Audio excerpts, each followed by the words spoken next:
Today explanation में आज हम एक्सप्लेन करने वाले हैं डॉक्टर विवेक बिंद्रा वर्सेस संदीप माहेश्वरी के बीच चल रहे हैं इस युद्ध के बारे में। इसे हम कुछ पॉइंट के माध्यम से समझेंगे, जिसमें पहला पॉइंट है आखिर इस युद्ध की शुरुआत हुई कैसे। तो इस युद्ध की शुरुआत इस वीडियो से हुआ था, जिसमें कुछ बंदों ने संदीप माहेश्वरी के शो में ये बताया कि उसने 50,000 में एक कोर्स खरीदा था और उस कोर्स को लेने के बाद उसे उस कोर्स से कोई भी वैल्यू नहीं मिला।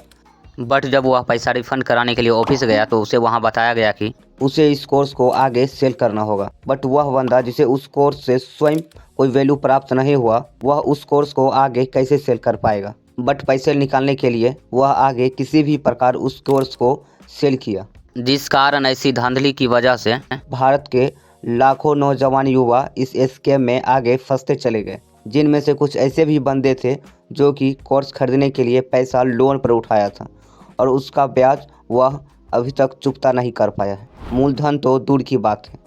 ऐसे स्थिति में बहुत सारे बंदा डिप्रेशन में चला गया और आत्महत्या जैसी अपराध करने पर तुला हुआ है।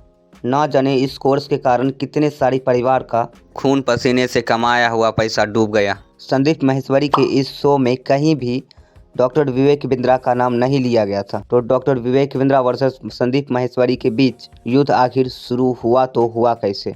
तो आइए हम इसको एक एग्जाम्पल से समझते हैं। जब आप किसी मेले में जाइएगा, सपोज सोनपुर मेला में आप गए और वहाँ पर आप कलवा करके जोर से चिल्लाए, तो आपको इमहर कौन देखेगा। सीधी सी बात है, जो काला होगा वही आपके इमहर देखेगा ही नहीं, बल्कि बेफजूल की झगड़ा भी आपसे हो जाएगा।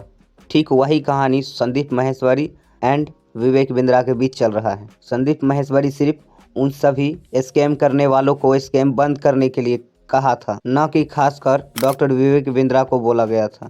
बट सबसे ज़्यादा इसका प्रभाव डॉक्टर विवेक बिंद्रा पर ही पड़ा और वो डायरेक्ट एंड इनडायरेक्ट रूप से संदीप माहेश्वरी को घेरे में लेना शुरू कर दिया। इससे जाहिर होता है कि जिस प्रकार कलवा कहने पर काला लोग ही आपके इधर देखता है, ठीक उसी प्रकार स्कैमबाज कहने पर स्कैम वाले ही आपके इधर देखेगा। जिस प्रकार डॉक्टर विवेक बिंद्रा संदीप माहेश्वरी पर अपना घेरा डालना शुरू कर दिया और अब यह बात इतना आगे बढ़ गया है कि संदीप माहेश्वरी डॉक्टर विवेक बिंद्रा पर कानूनी एक्शन लेने के लिए तैयार है।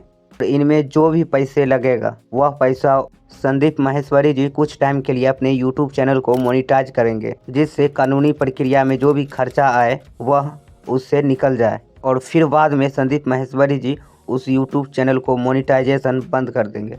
वैसे आपका क्या राय है, आप किस ओर है, संदीप माहेश्वरी जी की ओर या फिर विवेक बिंद्रा जी की ओर? आप कमेंट में ज़रूर बताइएगा। और इसी प्रकार की वीडियो देखने के लिए आप हमारे यूट्यूब चैनल को सब्सक्राइब कर ले, क्योंकि आपका एक सब्सक्राइब से हमें आगे वीडियो बनाने के लिए मोटिवेट करता है।